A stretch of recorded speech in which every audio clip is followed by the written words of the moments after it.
अब आगे देखिएगा, मैंने ये कहा कि 16,4 बिलोंग्स टू आर, ये दे रखा है। 16,4 क्या है, A B belongs to R, ये दे रखा है। तो हम ये कहेंगे 16,4 belongs to R, that is 16 जो है ए यानी कि बी का स्क्वायर के बराबर है। मैंने जानबूझकर लिया ही ऐसा था कि 16 4 का स्क्वायर है और फिर 4 भी किसी का स्क्वायर हो, इस तरह से मैंने जानबूझकर लिया था, क्योंकि अगले में दे रखा है बीसी 16 4, 16 इज इक्वल टू 4 का स्क्वायर, 4 2 4 इज इक्वल टू 2 का स्क्वायर।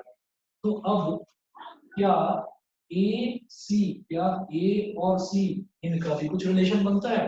हम कहेंगे, हम चेक करते हैं इसमें। ये बेटा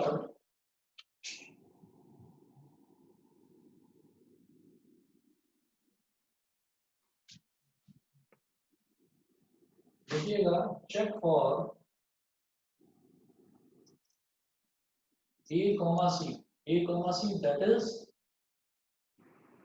ए क्या है 16 और सी क्या है 2, 16,2, clearly 16,2 does not belongs to R because 16 is not equal to 2 square, 16 2 square के बराबर नहीं है, ठीक है। तो this statement is also not true। ये तो थर्ड स्टेटमेंट है, ये भी ट्रू नहीं है। बताइए तीनों केसेस सभी बच्चों को समझ में आ गए? अश्विनी, प्रियांशी,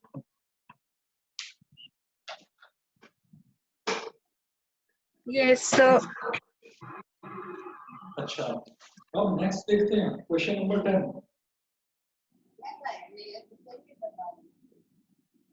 मैं ये मिटा दूं, सभी ने नोट कर लिया? ऐश्वर्या क्लियर है? Yes sir. ठीक है।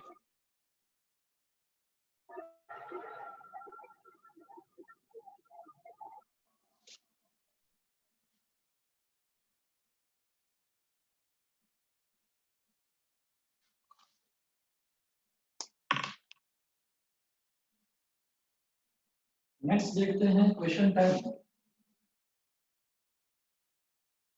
10th में देखिए क्या है, that a is equal to 1 2 3 4,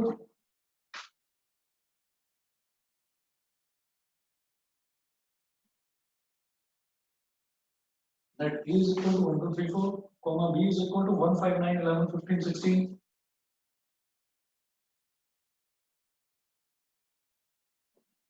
1 5 9 11 15 16, and f is equal to, एक मिनट होल्ड करिए,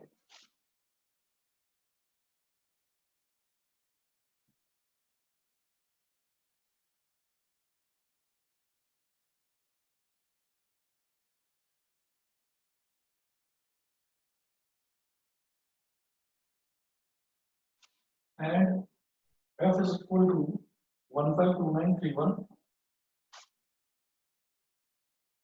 1 5 2 9 3 1, comma 4 5 2 11 4 5 2 11, ठीक है। अच्छा, are the following true?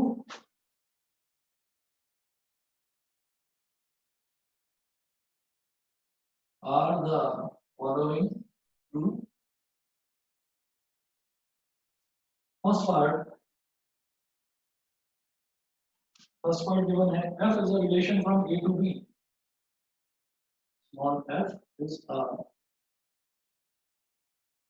relation from a to b. Second, f is a function from a to b.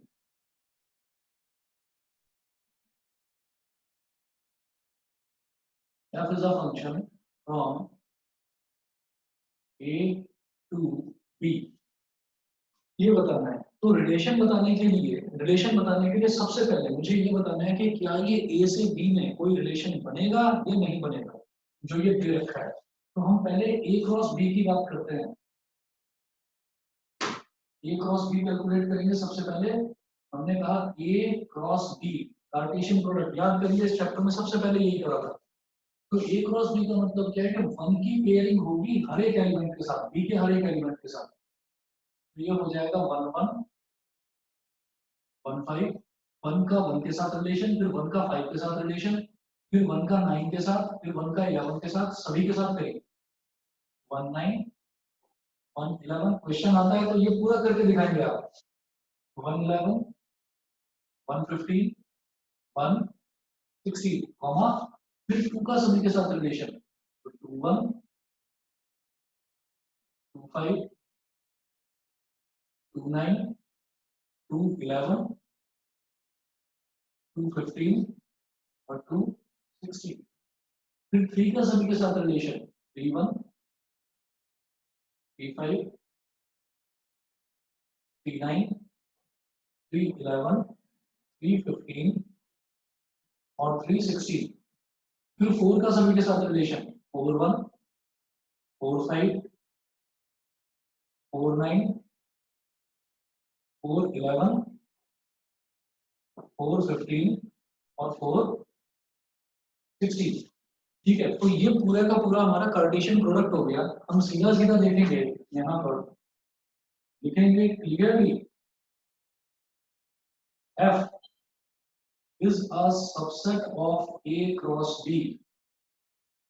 Subset of A cross B का मतलब क्या है?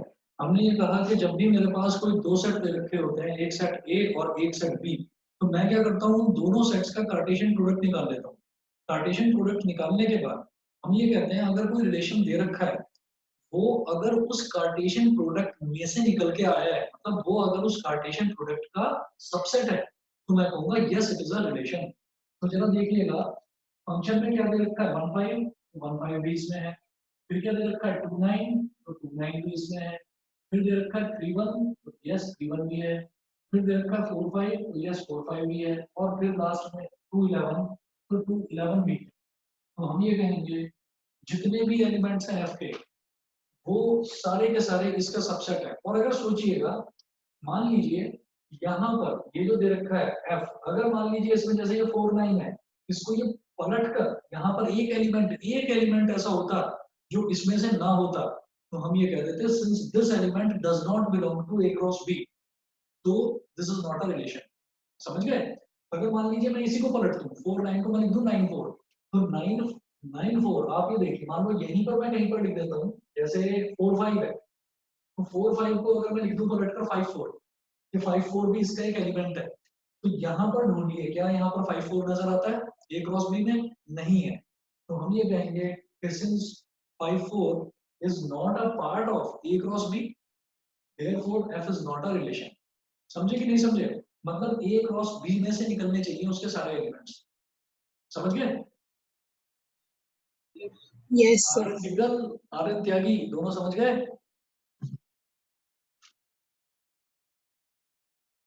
हाँ जी, है सर दोनों नहीं? हाँ जी, सर थोड़ा बड़ा बड़ा लिख दीजिए, दिख नहीं रहा ढंग से। ठीक है, नेक्स्ट क्वेश्चन से बड़ा लिखता हूँ मैं। जी सर।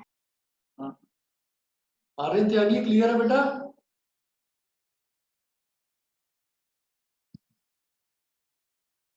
नहीं आ रही आवाज।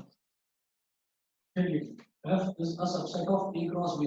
तो हमने ये कहा that is a relation from F is a, therefore F is a relation from A to B। बोलिए ठीक है? समझ गए सभी बच्चे? Yes sir. Yes. चलिए जी, मैं अगला क्वेश्चन देखता हूँ, तो इसी का second part, F is a function from A to B। तो फंक्शन के लिए मेरे को डोमेन को डोमेन बनाना पड़ता है। तो हम यहाँ पर करेंगे सेकंड पार्ट में, ये तो फर्स्ट पार्ट था,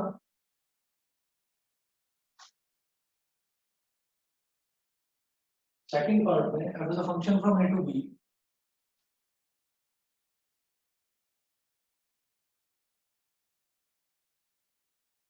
तो ये हो गया 1 2 3 4, और B क्या है 1 5 9 11 15 16।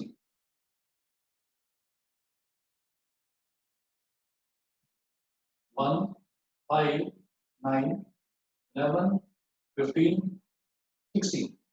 ठीक है, तो अब इसमें क्या है कि क्या दे रखा है 1, 5, तो 1 इज रिलेटेड टू 5। ठीक है, अगला एलिमेंट दे रखा है 2, 9, तो 2 इज रिलेटेड टू 9। ठीक, अगला एलिमेंट है 3, 1, तो 3 इज रिलेटेड टू 1, ये भी ठीक है। अगला है 4, 5, तो 4 इज रिलेटेड टू 5, चलिए। फिर अगला एलिमेंट दे रखा है 2, 11, 2, 11, बस यही गड़बड़ हो गया कि 2 9 से भी रिलेटेड है और 2 11 से भी रिलेटेड है। तो यहाँ पर हमने फंक्शन की डेफिनेशन में क्या बताया था कि every element of the domain should have a unique image in the code. Domain का हर एलिमेंट की एक यूनिक इमेज होनी चाहिए कोड डोमेन में, जो कि यहाँ पर नहीं है। हम यहाँ पर कहेंगे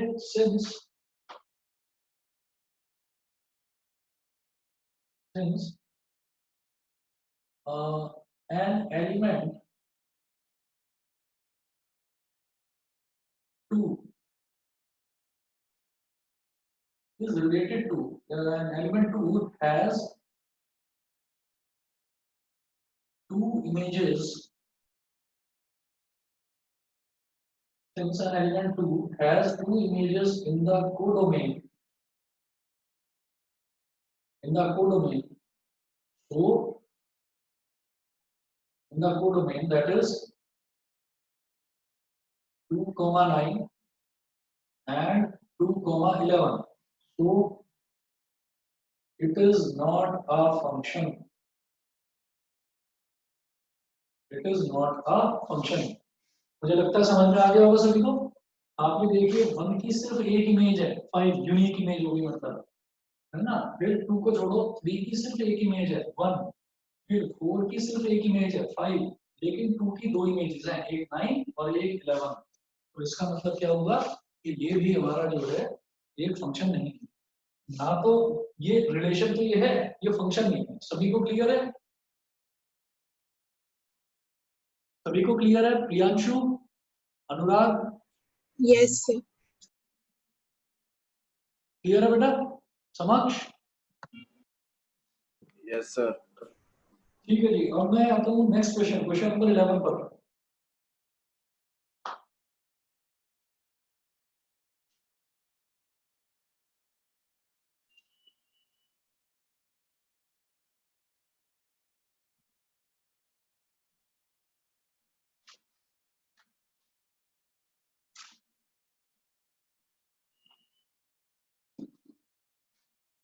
Let F be the subset of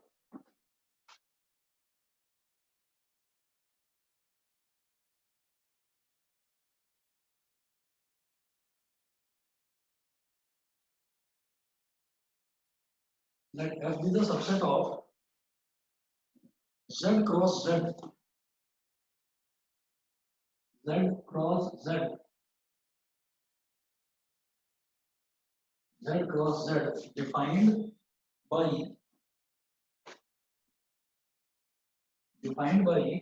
F is equal to AB comma A plus B. F is equal to AB comma A plus B, small bracket में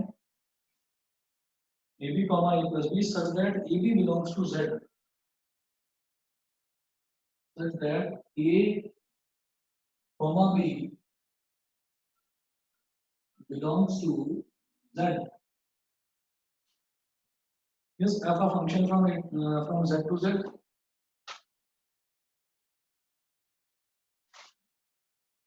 Is F a function from Z to Z? Is F a function from Z to Z? Question mark. Justify your answer.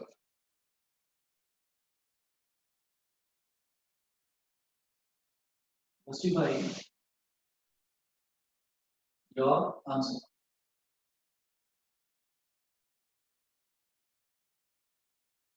आप ध्यान दीजिएगा, जैसे हमने कहा कि इससे पहले वाले क्वेश्चन में हमने देखा था कि फर्स्ट एलिमेंट दे रखा था A, सेकंड एलिमेंट दे रखा था B, ठीक है। और हम जहां भी रिलेशन में या फंक्शन में देखते हैं तो फर्स्ट एलिमेंट x होता है, सेकंड एलिमेंट y होता है। यहाँ पर पहला एलिमेंट दे रखा है a इंटू बी, दूसरा एलिमेंट दे रखा है a प्लस बी, तो हम यहाँ पर ये कहेंगे let x is equal to a b and y is equal to a plus b. हमने ये माना let x is equal to a b and y is equal to a plus B.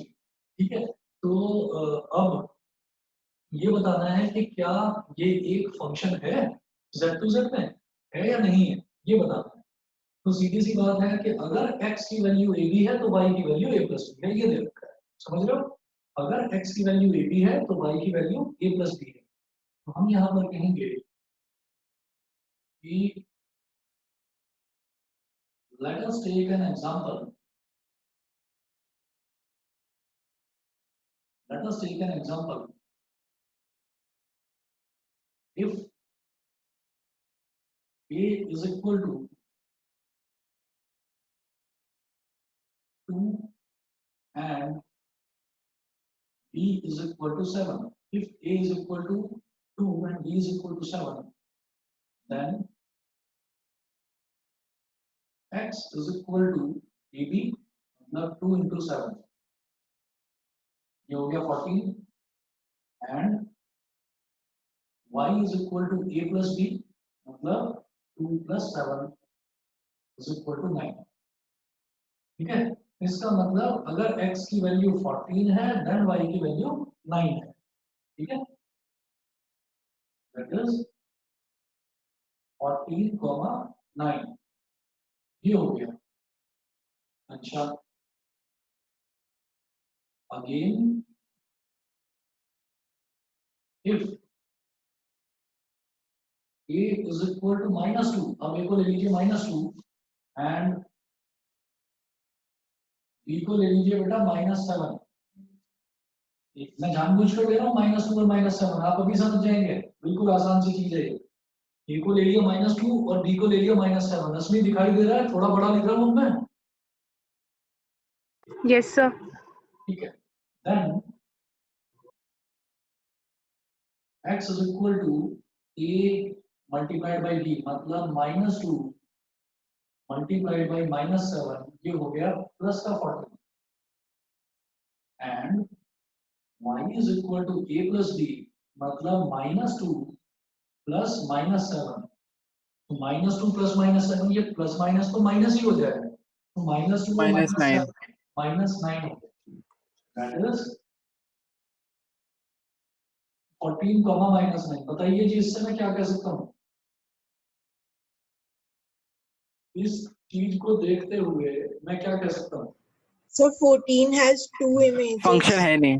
बिल्कुल सही, 14 has two images, has 9 and -9, so it is not a function।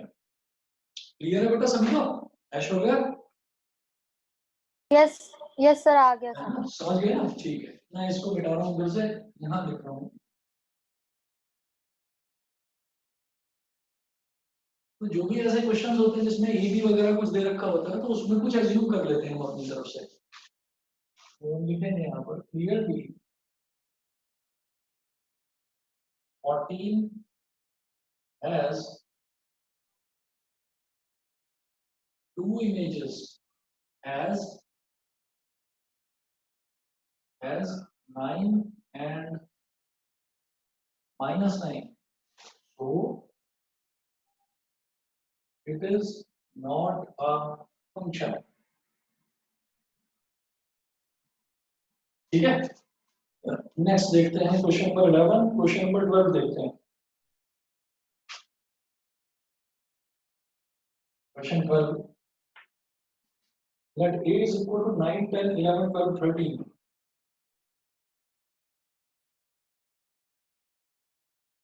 let a is equal to 9, 10, 11, 12, 13, 9, 10, 11, 12, 13, and let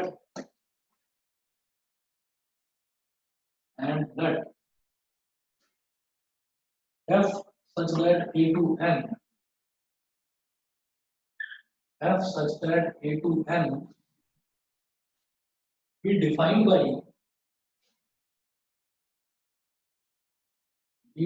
by Fn is equal to, be defined by, Fn is equal to the highest prime factor of n. Fn is equal to the highest prime factor of n. Full stop. Find the range of f. Find the range of f.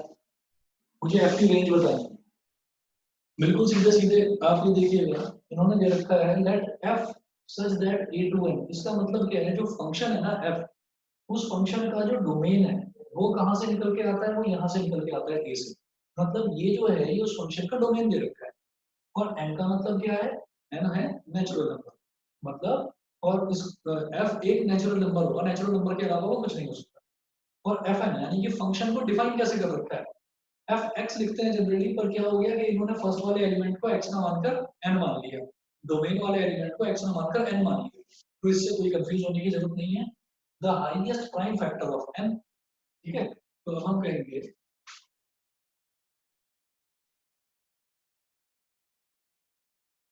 Here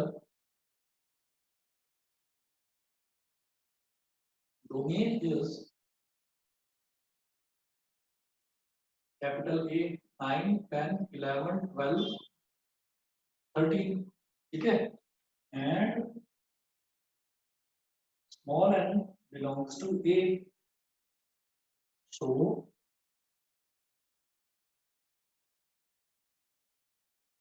if n is equal to 9, then prime factors of 9, prime factors of 9, 9 के prime factors बताइए। सबसे पहले prime number से शुरू करते हैं। तो सबसे छोटा प्राइम नंबर होता है 2। क्या 2 के टेबल में 9 आता है? नहीं आता। फिर आता है 3, 3 के टेबल में 9 आता है, तो हम बोलेंगे यस आता है। उसके बाद अगला प्राइम नंबर आता है 5, 5 के टेबल में 9 नहीं आता। अगला प्राइम नंबर आता है 7, 7 के टेबल में भी 9 नहीं आता, ठीक है। तो ये तो हो गया प्राइम फैक्टर्स ऑफ 9। उसके बाद लिखेंगे अगला element, if n is equal to, अगला एलिमेंट क्या है 10। तो प्राइम फैक्टर्स ऑफ 10, 10 2 के और 5, तो 2 और सबसे 5। छोटा, हाँ सबसे छोटा 2, उससे बड़ा फिर 5, उसके बड़ा फिर 7 आएगा। 7 के टेबल में 10 नहीं आता, ठीक है। मैं इधर वाला पोर्शन मिटा रहा हूँ।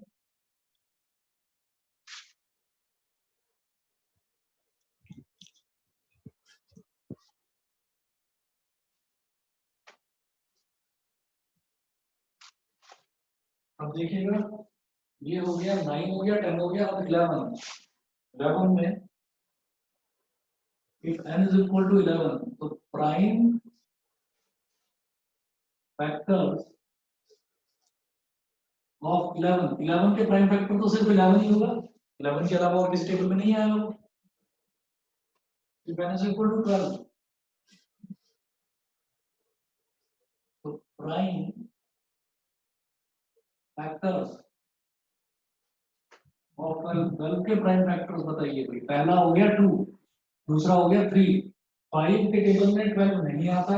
फिर अगला प्राइम नंबर होता है 7, 7 के टेबल में भी 12 नहीं आता। फिर अगला प्राइम नंबर होता है 7 के बाद में 11, 11 के टेबल में भी वो नहीं आता। तो प्राइम फैक्टर्स ऑफ 12 ये सिर्फ दो हो गए, 2 और 3। फिर अगला है if n is equal to 13, यहाँ प्राइम फैक्टर्स ऑफ 13, भाई 13 का एक ही प्राइम फैक्टर होगा, 13 खुद, ठीक। उसके बाद ये चीज नहीं पूछी है, fn क्या है, the highest prime factors of n। तो अगर मैं 9 की बात करूं तो उसका हाईएस्ट प्राइम फैक्टर 3, 10 की बात करूं तो उसका हाईएस्ट प्राइम फैक्टर 5, ठीक, 11 का 11, 12 का 3। तो हम ये बोलेंगे therefore fn is equal to highest prime factors of n तो f is defined as हम सिर्फ f करके लिखेंगे कर्ली ब्रैकेट पहला ऑर्डर पेयर। अगर n की वैल्यू 9 है तो n का हाईएस्ट प्राइम फैक्टर a की प्राइम फैक्टर है 3, तो n 9,3 हो गया। ठीक है, अगर n की वैल्यू 10 है तो 10 का हाईएस्ट प्राइम फैक्टर 5, तो 10,5 हो गया। किसी बच्चे को ना समझ में आए प्लीज बता देना।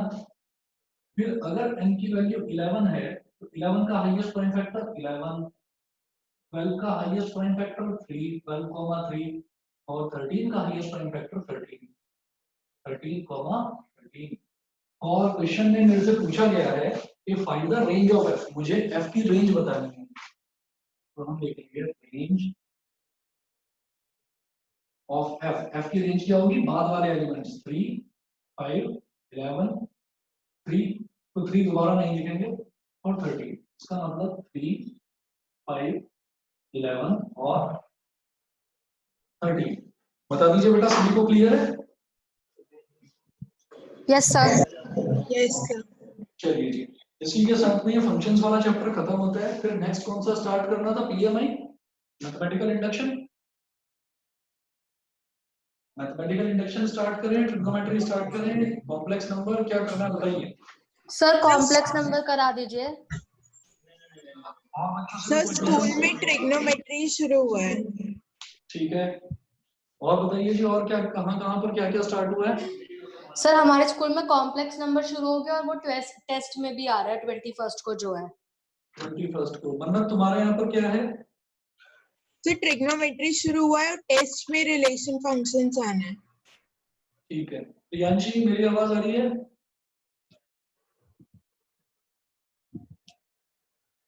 प्रियांशी तुम्हारे यहाँ पर ट्रिग्नोमेट्री चल रहा था शायद।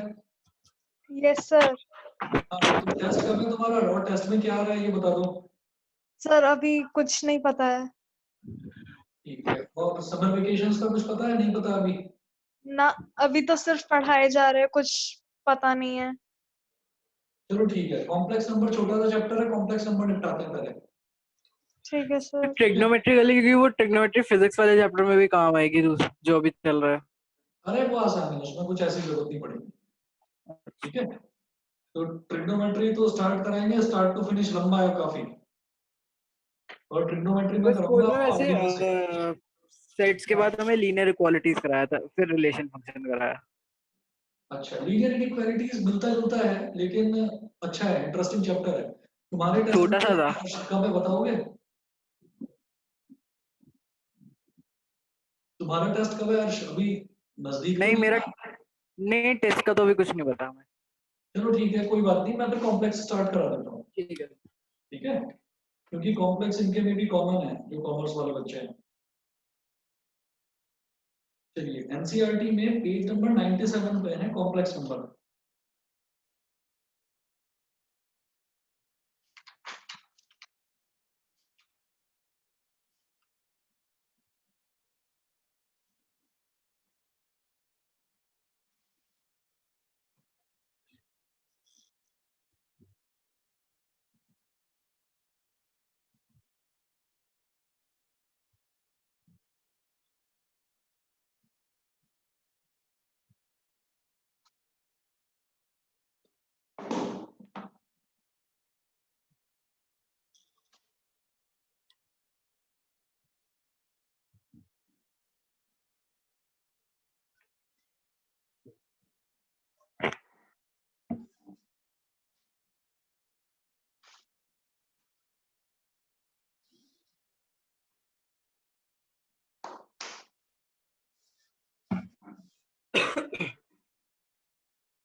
चैप्टर 5,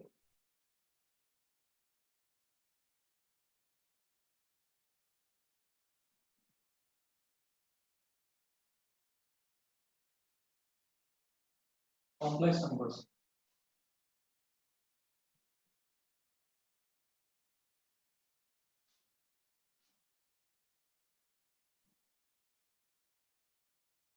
देखिए जी, इसमें हम ये बताते हैं कि जैसे जो हमने ये पढ़ा था 10th क्लास तक, हमने ये देखा था कि नंबर सिस्टम में जो हमने देखा था ना, तो उसमें हमने ये देखा था रियल नंबर के बारे में पढ़ा था। रियल नंबर में हमने देखा था कि नंबर्स होते हैं नेचुरल नंबर, होल नंबर और आपका रैशनल नंबर, इररेशनल नंबर, ये सारे के सारे हमारे पास नंबर सिस्टम में नंबर्स होते हैं अलग अलग तरह के।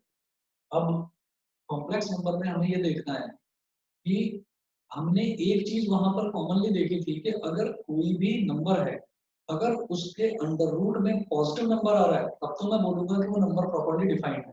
लेकिन अगर स्क्वायर रूट के अंदर नेगेटिव आ जाता है तो हम कहते हैं कि वो नंबर डिफाइंड नहीं है।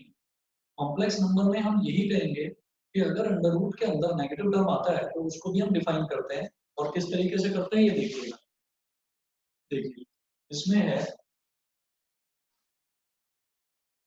कि under root of -1 is defined as I, bracket में लिखिएगा I और आयोटा। आयोटा को शॉर्ट में I बोलते हैं, I for iota, IOTA, IOTA, iota. ठीक है, तो under root -1 is defined as I। लिखिएगा I is equal to under root -1। ठीक है, अच्छा अब आप यहाँ पर लिखेंगे, ये पहला पहला टर्म हो गया जो हमको याद रखना है। फिर आप देखिएगा ये हो गया, फिर आप इसमें लिखेंगे squaring both sides, squaring both sides. Squaring both sides का मतलब क्या है कि आई का स्क्वायर कर दिया और अंडर रूट -1 का भी स्क्वायर कर दिया। हम जानते हैं अगर किसी भी अंडर रूट वाले टर्म का हम स्क्वायर करते हैं तो स्क्वायर से ये अंडर रूट, स्क्वायर से स्क्वायर रूट कैंसिल आउट हो जाता है, तो आई स्क्वायर की वैल्यू आ जाएगी -1। आई स्क्वायर की वैल्यू आ जाएगी -1। इसको बोलिए रिलेशन नंबर 2। तो पहला रिलेशन क्या है कि i is equal to under root -1। दूसरा रिलेशन है i square is equal to -1। इसके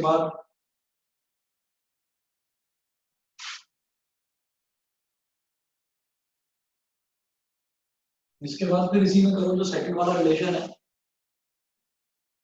इसमें लिखिएगा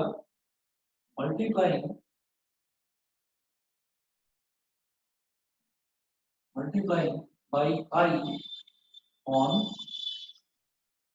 बोथ साइड्स। दोनों तरफ आप आई से मल्टीप्लाई कर दीजिए, तो ये हो गया i square multiply by i is equal to -1 multiply by i. तो आई स्क्वायर इंटू आई क्या हो जाएगा, आई क्यूब, और -1 इंटू आई क्या हो जाएगा, -i। तो i cube is equal to -i। ये है बेटा third relation, i cube is equal to -i। उसके बाद ये थर्ड रिलेशन है, इसमें भी लिखिएगा, यहाँ लिखिए since i cube is equal to -i multiply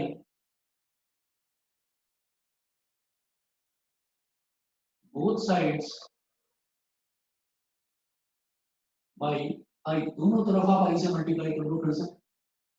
आई की power 3 into i is equal to -i into i. I की पावर 3 इंटू आई ये हो गया आई की पावर 4, और -i इंटू आई ये हो गया माइनस का आई स्क्वायर।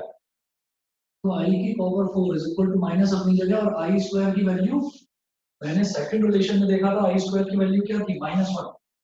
तो माइनस ऑफ -1, तो आई की पावर 4 हो गया +1। ठीक है, इसको बोल दीजिए फोर्थ रिलेशन। बताइए जी, यहाँ तक तो सबको सब कुछ क्लियर है कि अगर अंडर रूट के अंदर -1 है तो उसको हम बोल देते हैं आई, उसको आयोटा बोल देते हैं।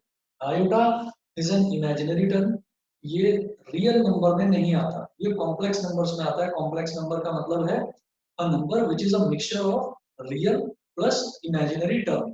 A number which is a mixture of real plus imaginary term. अभी आपको बताऊंगा मैं कि वो होता क्या। हाँ हर्ष बताइए। अरे वो गलती से हो गया।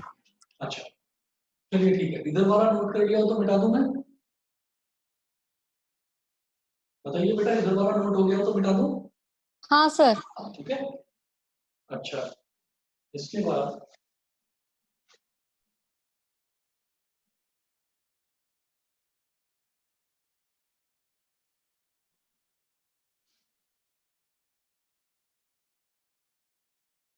नोट करिएगा, complex number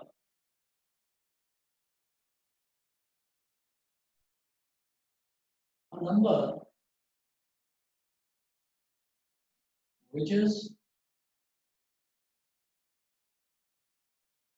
a number which is a combination,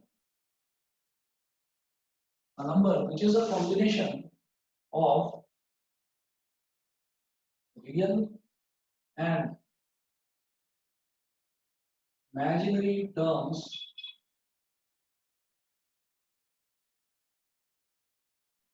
real and imaginary terms is called a complex number, is called a complex number, full stop. It is generally represented as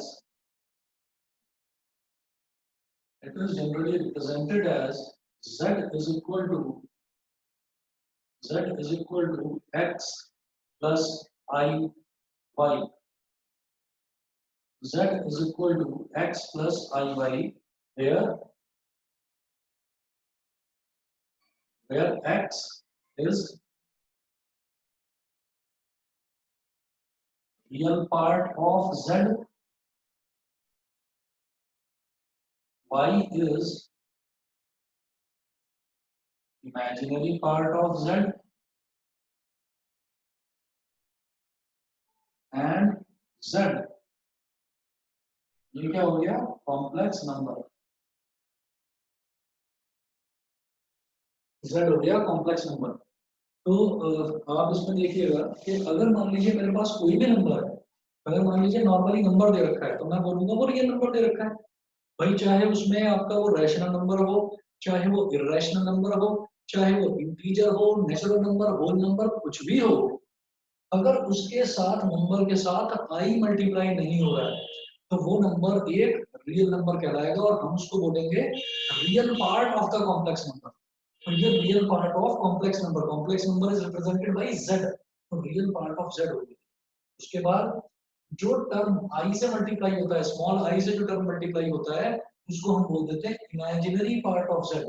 जो भी टर्म i से multiply होगा उसको हम बोलेंगे imaginary part of z।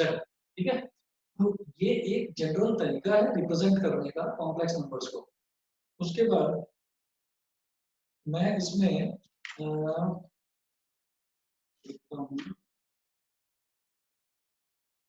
हाँ जी, page number 97 से तो ये चैप्टर शुरू है और इसमें पेज नंबर 98 पर है एग्जांपल नंबर 1। मैं वो लिखता हूँ, आप लोग समझना शुरू कर देंगे, बहुत आसान है, कुछ नहीं है। ठीक है, ट्रिग्नोमेट्री चैप्टर बड़ा है तो ट्रिग्नोमेट्री चैप्टर इसके जस्ट बाद मैं स्टार्ट करता हूँ। बहुत सारे मतलब बहुत सारी चीजें हैं उसमें, फॉर्मूले भी आप अगर देखेंगे तो लगभग 25-26 फॉर्मूले हैं उसमें। ठीक है, तो उनकी भी प्रॉपर एक शीट बनाकर और उनको लाइन से आपको याद करना होगा, मतलब 10th से थोड़ा आगे का ही है ट्रिग्नोमेट्री, तो वो इसके बाद करेंगे, ये चैप्टर ज्यादा बड़ा नहीं है। देखिए हमने कहा पेज नंबर 98 पर उठाते हैं एग्जांपल नंबर 1। एग्जांपल नंबर 1 क्या है,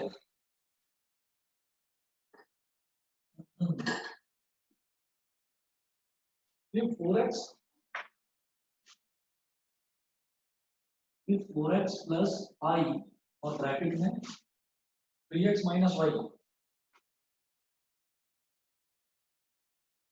is equal to 3 plus i into minus 6, 3 plus I into minus 6, where x and y are real numbers,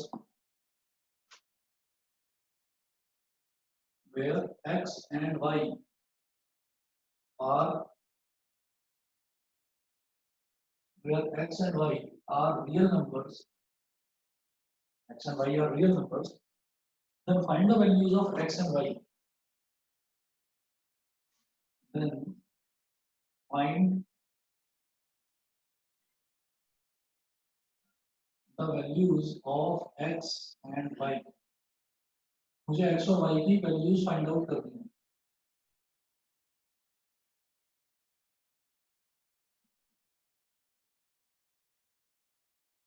तो इसको सिंप्लीफाई करेंगे, ये हो गया 4x plus i into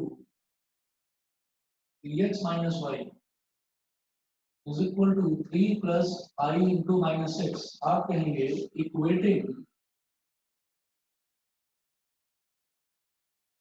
the real and imaginary parts, equating the real and imaginary parts on both sides. ठीक, तो real part क्या होता है? जो अकेला लिखा हुआ होता है जिसके साथ आई की मल्टीप्लिकेशन नहीं होती. तो अगर मैं लेफ्ट हैंड साइड में देखूं तो 4x is the real part, क्योंकि इसके साथ आई वाला टर्म नहीं है. तो मैं कहूंगा कि रियल पार्ट को रियल पार्ट के बराबर रखेंगे. राइट हैंड साइड में रियल पार्ट क्या है? 3 और -6 है imaginary part, because I is getting multiplied with -6. तो 4x is equal to 3, which implies that x is equal to 3/4. x की वैल्यू होगी 3/4. उसके बाद यहाँ पर i का कोफिशिएंट क्या है? 3x माइनस वाई, और यहाँ i के साथ क्या मल्टीप्लाई होगा? -6. अब x की वैल्यू डालो 3/4 यहाँ x की जगह, तो 3 multiplied by 3/4 minus y is equal to -6. 3 3 जा 9/4 minus y is equal to -6. 9/4 को उधर ले जाइए, minus y is equal to -6 minus 9/4. तो minus y is equal to minus का 24 माइनस का 9/4, minus y is equal to -33/4. Minus से minus cut गया, y की वैल्यू आ गई 33/4. x की वैल्यू 3/4 और y की वैल्यू 33/4. शायद सभी को क्लियर होगा.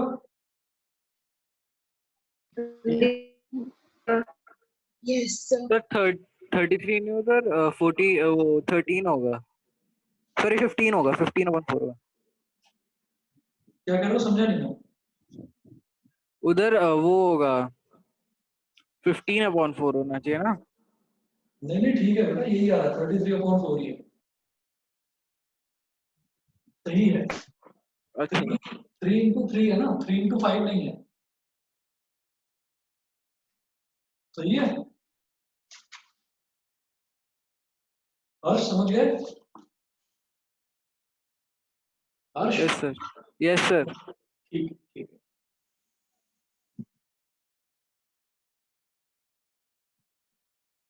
चलो जी, उसके बाद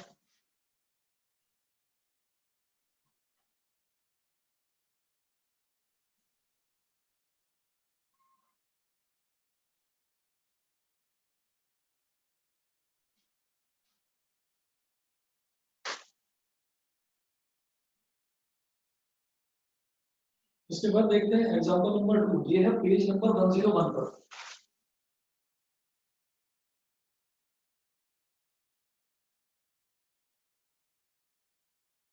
अच्छा, आप में से किसी के पास आरडी शर्मा है क्या? Yes sir. रश्मि के अलावा भी है किसी के पास आरडी शर्मा? नहीं. सर मेरे पास है. नहीं है सर. चलो ठीक है. ठीक है, मैं कुछ होमवर्क सोच रहा था, होमवर्क आपको कंपाइल करके दूंगा, तो ठीक है मैं आरडी में से भेजता हूँ. मैं देखता हूँ क्या करता हूँ. फोटो भेज देना, मतलब क्वेश्चन. हाँ वही वही मैं सोच रहा हूँ. चलो ठीक है. अब एग्जांपल नंबर 2 है, express the following in the form of a plus ib.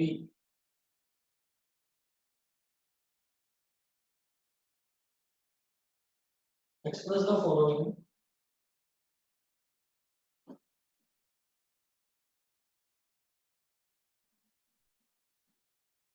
in the form of a plus ib. ठीक है, फर्स्ट पार्ट देखिए, फर्स्ट पार्ट गिवन है -5i into 1/8i -5i into 1/8i, ये हो गया ठीक। अच्छा, अब अगर इसको मैं सॉल्व करता हूँ तो -5 इंटू 1/8, -5 इंटू 1/8 क्या हो जाएगा, -5/8, और i इंटू आई क्या हो जाएगा, i का स्क्वायर। तो ये हो गया -5/8 मल्टीप्लाइड बाई आई स्क्वायर होता है बेटा -1, ठीक है। तो ये हो गया मेरे पास 5/8, 5/8। इसका मतलब इसमें इमेजिनरी टर्म तो है ही नहीं, आई वाली टर्म तो है ही नहीं, लेकिन मुझे लिखना है a प्लस आई बी की फॉर्म में, तो मैं लिखूंगा 5/8 ब्रैकेट में डालो प्लस आई इंटू 0। समझ गए आप लोग, समझ गए, 5/8 Yes, plus sir. I into 0, clear है सभी लोग। Yes, sir. Yes, sir. चलिए सेकंड पार्ट देखते हैं इसका। सेकंड पार्ट है -i into 2i -i multiplied by 2i multiplied by -1/8 into i का होल क्यूब, ये हो गया। तो हम पहले -i इंटू 2i करेंगे, -i इंटू 2i कितना हो गया, -2i स्क्वायर। अब इसको ब्रैकेट में डालो और इसका क्यूब करो, तो -1/8 का क्यूब मिलेगा, -1/8 का क्यूब और i का क्यूब मल्टीप्लाइड बाई i का cube, -2 multiplied by I square क्या होता है बेटा, -1, -2 इंटू -1, -1/8 का क्यूब, 8 का क्यूब क्या होता है, 8 का क्यूब 512, yes sir, 8 का क्यूब 512 होता है ना। तो -1 का क्यूब तो हो गया -1 और 8 का क्यूब हो गया 512 मल्टीप्लाइड बाई आई का क्यूब होता है -i, ठीक। -2 इंटू -1 ये हो गया +2, -1 इंटू -i ये हो गया +i अपॉन 512। 512 2 से इसको डिवाइड करेंगे तो ये आ जाएगा 256। तो रिजल्ट क्या आ गया, i अपॉन 256। बताइए क्लियर है, i अपॉन 256। लेकिन मुझे तो इसको a प्लस आई बी वाले फॉर्मेट में लिखना है, तो कैसे लिखूंगा बताएंगे। A into 0. बिल्कुल सही, a को 0 ले लेंगे ना, a को 0 ले लेंगे तो ये हो जाएगा i अपॉन 256 है ना ये। तो इसको मैं लिखूंगा, रियल पार्ट तो इसमें है ही नहीं, तो मैं लिखूंगा 0 प्लस i इंटू 1/256। बोलिए ठीक है, क्लियर है बेटा सभी को, यस सर। ठीक है। चलिए मैं आगे चलता हूँ, एग्जाम्पल नंबर 3।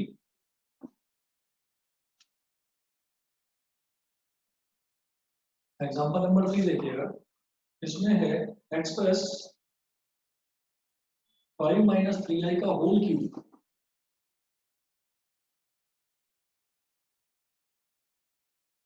x प्लस 5 माइनस 3i का whole cube in the form of a plus ib,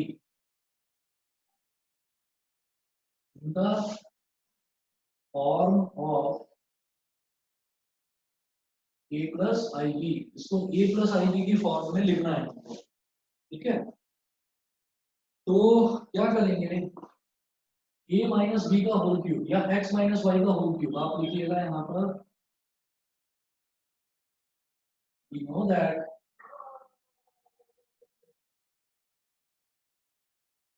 x minus y का होल क्यूब, इसका फॉर्मूला होता है बेटा x cube minus y cube plus 3x y square minus 3x square y, ठीक है।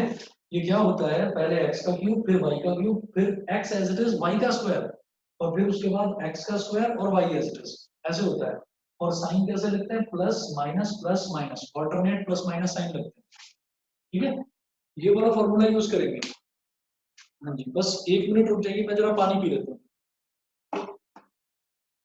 1 minute wait करिए।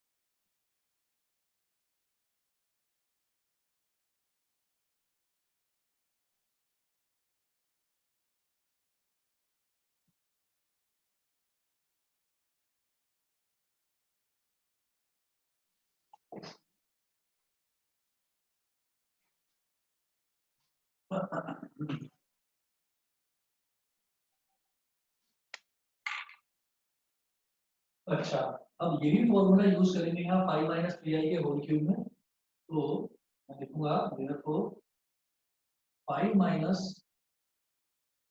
3i का whole cube ये हो जाएगा 5 का क्यूब माइनस 3i का cube plus 3 into 5 into 3i का स्क्वायर माइनस 3 इंटू 5 का स्क्वायर इंटू 3i, ये हो गया। 5 का क्यूब क्या होगा 125, अच्छा माइनस बीच में है ही, और 3 का क्यूब क्या हो जाएगा 27, i का क्यूब क्या हो जाएगा i क्यूब प्लस 3 5 जा 15, और 3 का स्क्वायर क्या हो जाएगा 9, और i के स्क्वायर को मैं लिखूंगा i स्क्वायर, फिर 5 का स्क्वायर 25, 25 3 जा 75 इंटू 3i, आगे नोट करें 125 माइनस 27, और i क्यूब को लिखेंगे माइनस i, 15 9 जा होता है बेटा 135, 135 और i स्क्वायर की वैल्यू होती है -1, 75 3 जा कितना हो जाएगा 75 2 जा 150, 75 3 जा 225, तो माइनस का 225 i, 125 minus minus plus plus 27 i, और प्लस माइनस माइनस माइनस का 135 और माइनस का 225 i, तो 125 माइनस 135 कितना हो गया माइनस का 10, और 27 माइनस 225, तो ये हो जाएगा माइनस का 197, है ना, नहीं 198, हाँ माइनस का 198 आई, तो इसको a प्लस आई बी के फॉर्म में लिखना है, तो -10 प्लस आई इंटू माइनस का 198, -10 प्लस आई इंटू माइनस का 198, बेटा दिखाई दे रहा है नीचे तक सभी को? Yes sir. सर नहीं दिख रहा। नहीं दिख रहा, मैं ऊपर लिख देता हूँ। हाँ।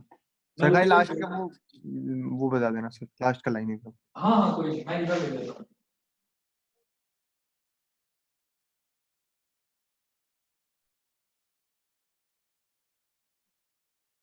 लास्ट वाली लाइन में दोबारा इधर लिख रहा हूँ, ये आया, मैं इसको कैसे लिखूंगा -10 माइनस 198 आई, तो -10 को एक ब्रैकेट में डालिए, this will become a for me plus i, और ब्रैकेट में डालेंगे माइनस का 198, this will become b for me, तो a प्लस आई बी, ये हो गया, समझ गए? सर माइनस कॉमन करके लिख दें तो? नहीं माइनस कॉमन इस वजह से नहीं लिया क्योंकि उन्होंने बोला in the form of a plus i b, मतलब बीच में प्लस का साइन आना चाहिए। अच्छा ठीक है, इसलिए मैंने बीच में प्लस का साइन लगाया है, वैसे यहीं तक सॉल्व हो गया था, इतना भी छोड़ सकते थे, पर वो बोला है उन्होंने a प्लस आई बी, तो a प्लस आई बी की फॉर्म में। Okay sir. ठीक है, चलिए जी एग्जांपल नंबर 4 देखते हैं।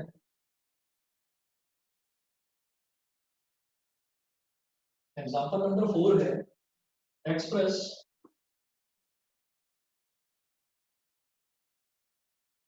Express minus root three sorry minus under root three plus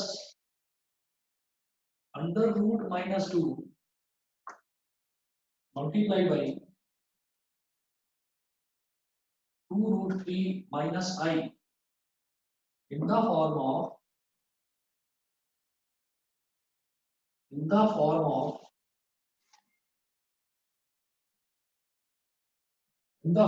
a plus ib के फॉर्म में हमको इसको मेंशन करना है, ठीक है। तो जरा ध्यान दीजिएगा, जैसे ये अंडर रूट माइनस टू है तो मैं इसको लिखूंगा minus root three plus under root के अंदर ही मैं लिख दूंगा इसको 2 मल्टीप्लाइड बाई माइनस वन। बताओ लिख सकते हैं ऐसे? Minus under root minus two Yes. 2 multiplied by under root minus one और मल्टीप्लाई हो रहा है ये किसके साथ? 2 under root three minus i के साथ, इसके साथ ये मल्टीप्लाई हो रहा है। तो ये हो जाएगा minus under root three plus, अब इसको हम क्या लिख सकते हैं? Under root two into under root minus one. बताइए ठीक है? वही Yes, sir.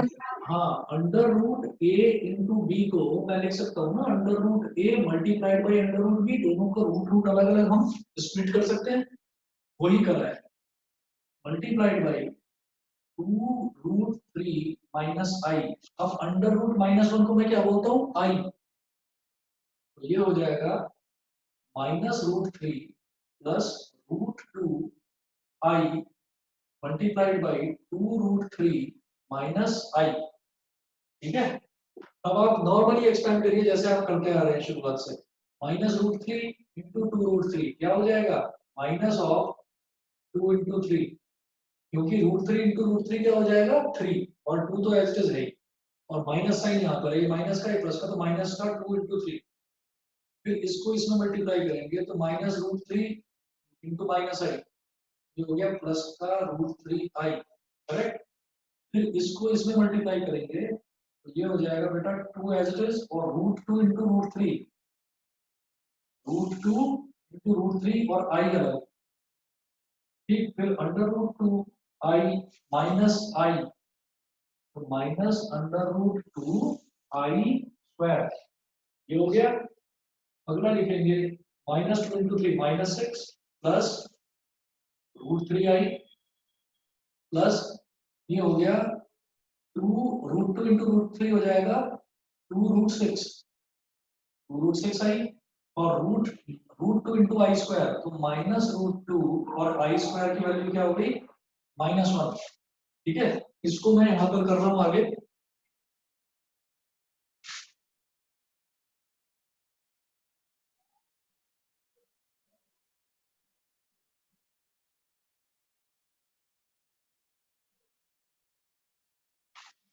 देखिए minus six plus root three i plus 2 root six I,